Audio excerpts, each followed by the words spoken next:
Drahí moji priatelia, blízki a vzdialení, chcem vás srdečne poprosiť o pomoc pre moju dceru Editu a jej školu AVS zašetu na Bardejove.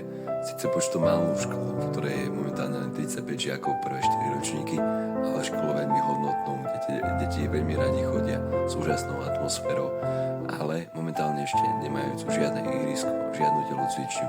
Táto škola je ako jediná na východe Slovenska má možnosť získať aj ihrisko pre svoje deti a stačí len málo pomôcť jej z toho 3. miesta tesného dostať sa na to druhé svojimi hlasmi dnes a zajtra od 11.23 hodiny.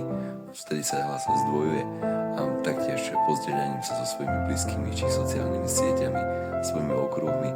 Tak ja vám srdečne ďakujem za vypočutie a prajem vám požehnaný deň.